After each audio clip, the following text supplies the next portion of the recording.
Murder Homes is a production of iHeart Podcasts. It's a big house, 59 Middle Lane, part of East Hampton. So, when you buy a house like that, you're buying a staff of people to help maintain it. And that's something that you notice in any of these Hamptons houses. They really are like ships. That voice you just heard is Michael Schneerson, author, Hamptons local, and former Vanity Fair contributor, whose coverage of the 2008 murder at Middle Lane is how I first came to learn about the story featured in today's episode.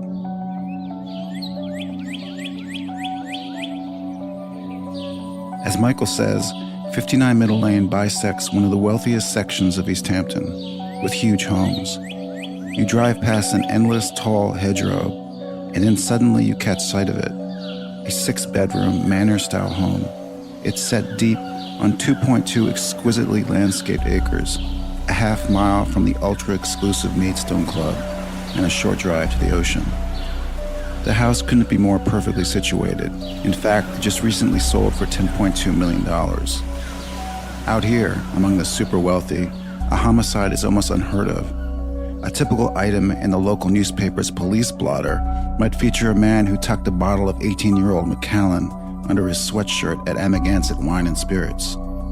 But on October 20th, 2008, a homicide is exactly what took place.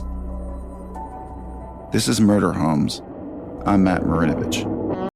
One of the myths of living out in the Hamptons is that wealth buys acres and acres of replenishing silence. But keeping a multi-million-dollar home looking good sounds more like this.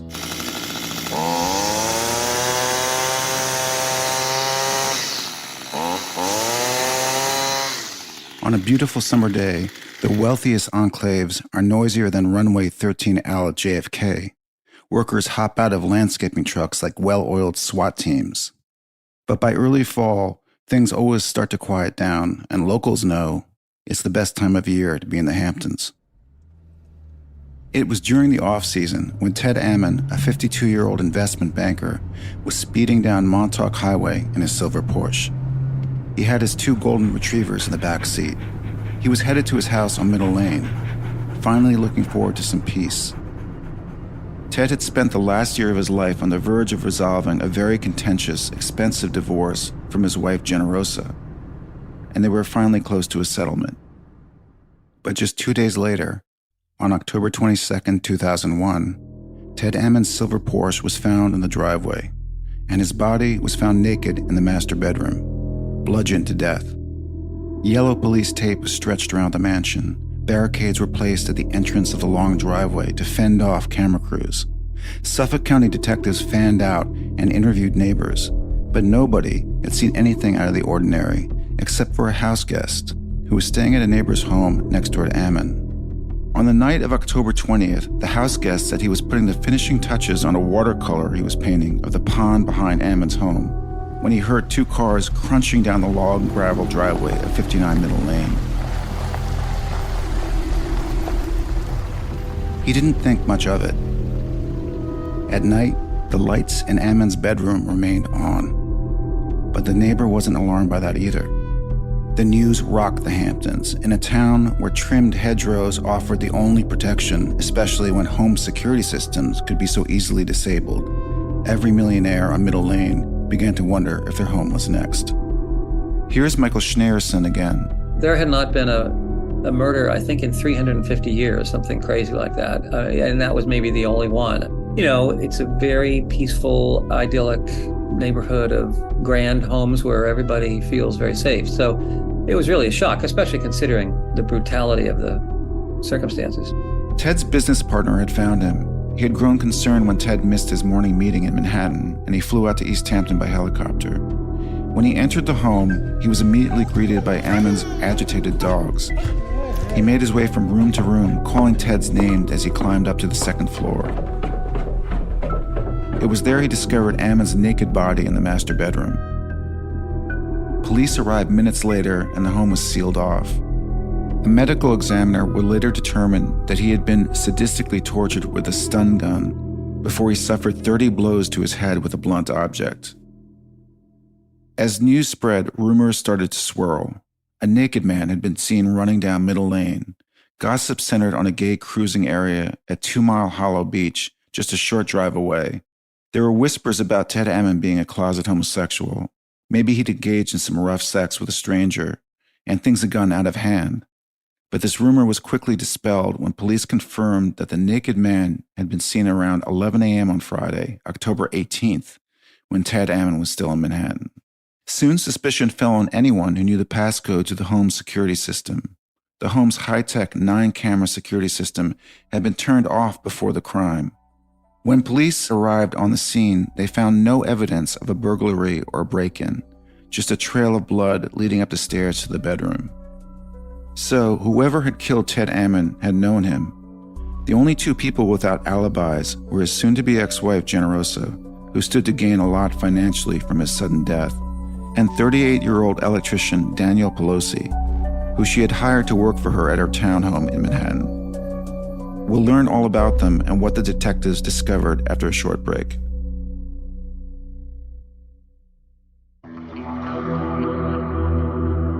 We're back with Murder Homes.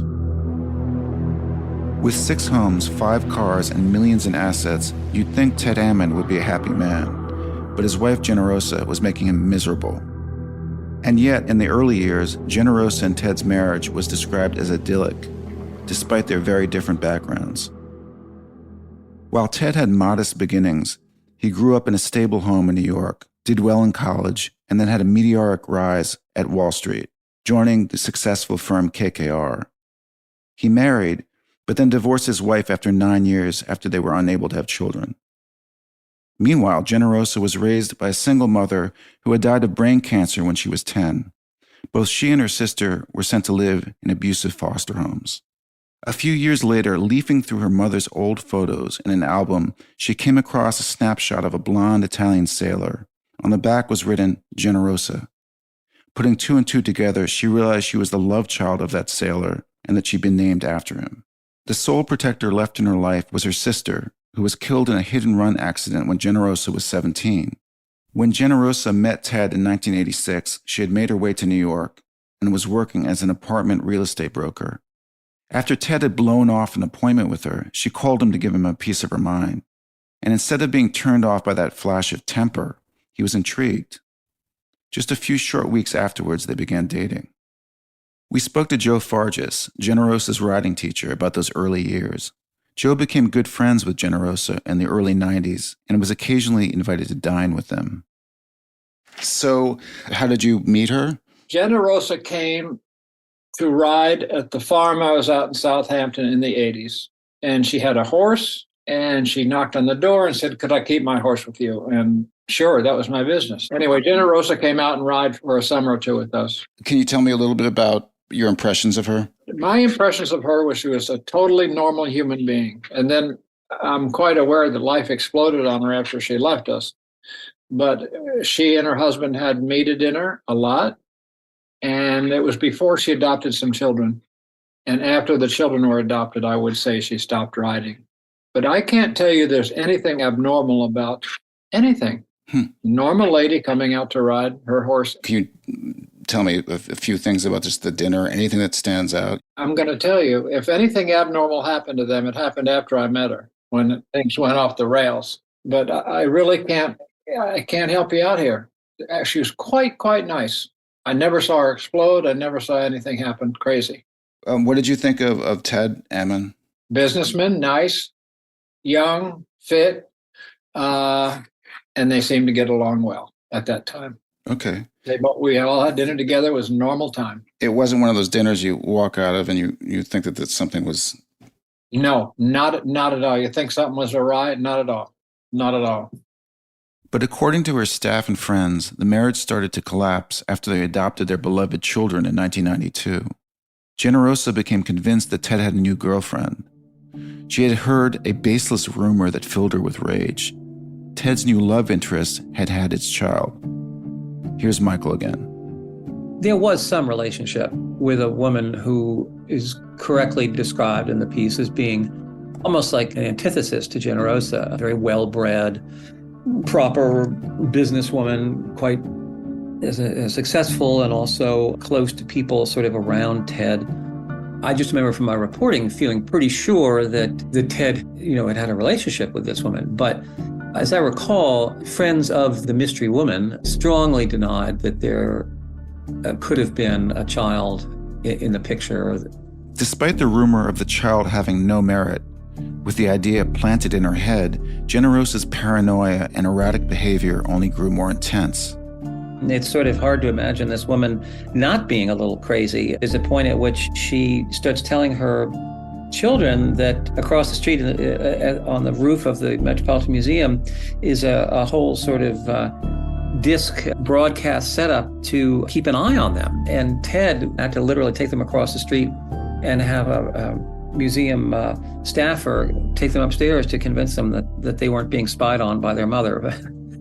I remember talking to the woman who had done the landscaping, and she was just really shocked that she first explained to Generosa that these tulips changed color, shade over 24 hours or whatever it was. And nevertheless, Generosa chose a particular shade and was shocked when it looked a little different to her discerning eye late that day. And she, demanded they all get pulled out because it wasn't the shade she wanted. And the pool bubbles blowing the wrong the bubbles. way. I think she called someone at 4 a.m. to say that she'd been looking out at the pool and the bubbles were going in the wrong direction. I think she was pretty paranoid. I think it was inevitable that would induce outbreaks of temper that were really kind of shocking. And then there was the gaunt, good-looking Pelosi, who Generosa was paying to oversee the $1 million renovation of the outrageously expensive townhome that Ted had let Generosa stay in during the divorce proceedings. Pelosi had a checkered history. He had been pulled over a month before the murders for drunken driving, but had quickly changed seats with a friend, hoping not to be arrested. Generosa was not only paying Pelosi handsomely, she'd also become his lover, and the two had become a fixture at the Stanhope Hotel's bar, where Generosa and Pelosi were staying in a $1,500 per day suite. Her 2 children, Alexa and Greg, were staying in an adjoining room, all of it paid for by Ted Ammon, as the divorce negotiations and renovations wore on. Generosa's alimony demands were staggering too. $50,000 annually for a bodyguard, $50,000 for a housekeeper, $50,000 for a chef, $50,000 for a driver, $30,000 for a gardener, $100,000 for an assistant. And then there were Pelosi's expenses.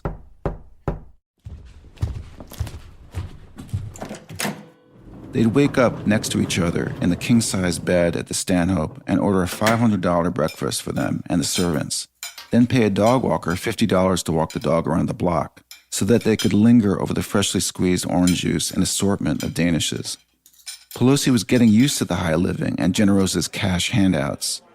He was leaving $100 tips at the Stanhope's bar. He was not only enjoying the lifestyle, he now felt he deserved it. And Ted Ammon grudgingly covered it all. But finally, by the fall, Ted was feeling a little reprieve. Generosa seemed to be taking her lawyer's advice to demand less. They were close to a settlement, and very soon, a judge would decree exactly how much she would be getting, and he'd finally be able to move on. The question is, was the reprieve real, or was Generosa actually plotting something else? We'll learn more after a short break.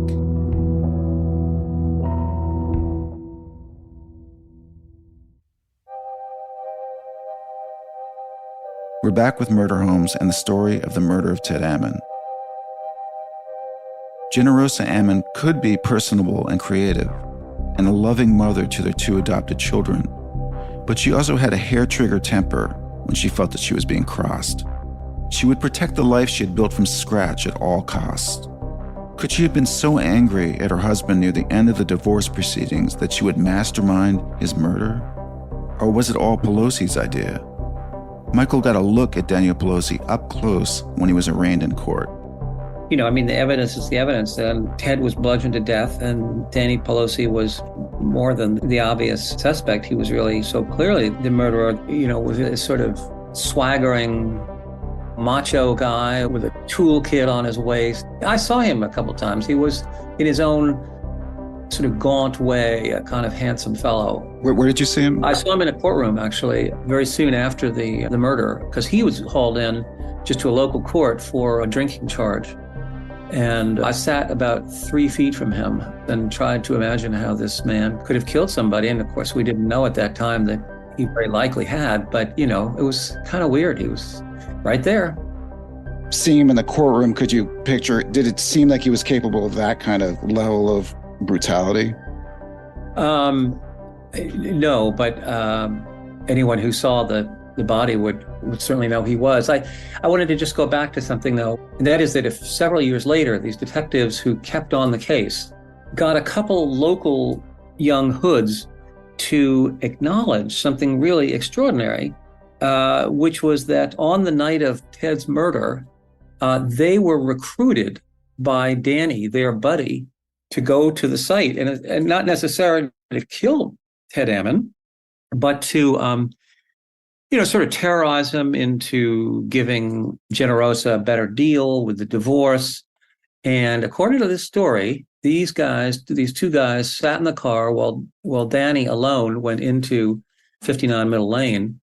And not too long after, Danny emerged covered with blood and sat down in the car and got blood over the other guys. And they all kept the secret of what they'd seen and experienced that night. That's incredible, because I always picture him going in alone. Yeah, I mean, he did go in alone, but at the same time, he had it was quite a story when it occurred. Just like Generosa, Daniel Pelosi had two sides to him. He could be disconcertingly violent or charming. At a work site, an employee remembers the sadistic pleasure Pelosi took in using a stun gun on him as a prank. But the two adopted children of Ted and Generosa remember him as an affectionate father figure. It wasn't until he was charged that they began to see things differently.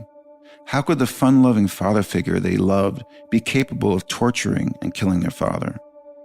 A friend of Pelosi's named Chris Perino would ultimately confess to driving Pelosi to 59 Middle Lane on the night of the murder.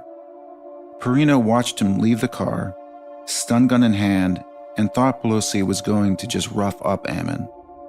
Would Perino have been involved at all if he had thought Pelosi would murder Ted Ammon? It seems unlikely. One scenario is that Pelosi disables the security system as soon as he enters the front door of 59 Middle Lane.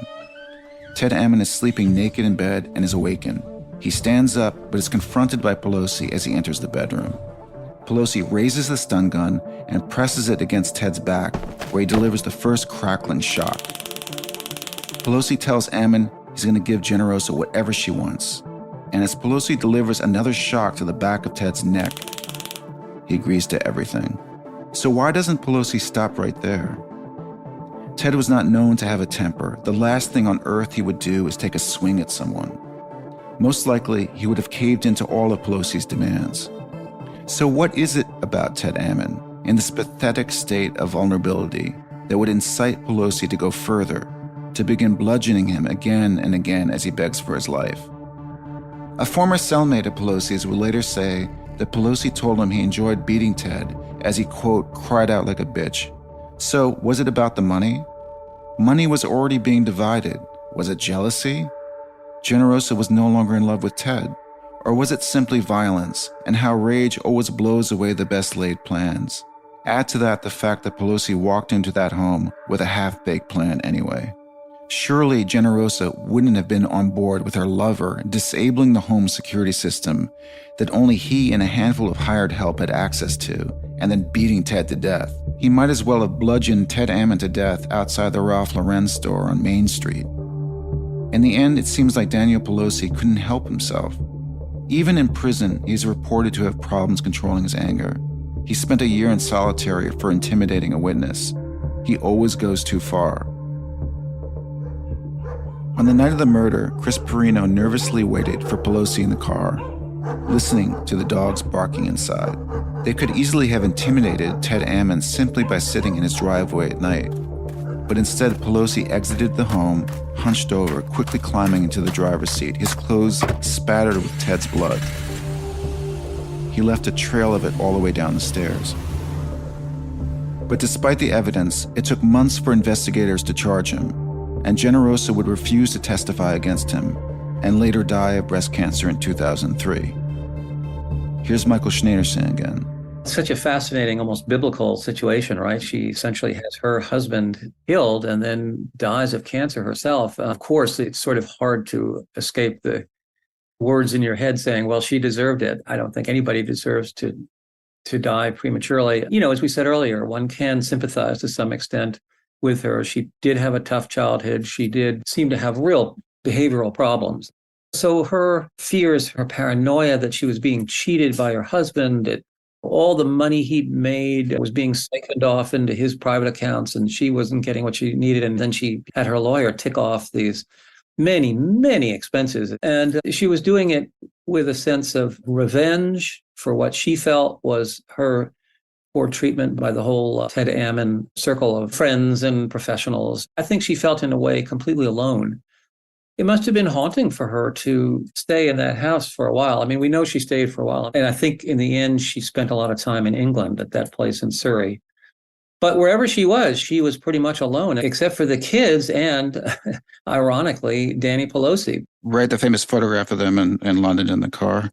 Yes, that's right. That amazing photograph and the reports of how after Generosa died, there was Danny staying at the Stanhope Hotel where the two of them had stayed many, many nights.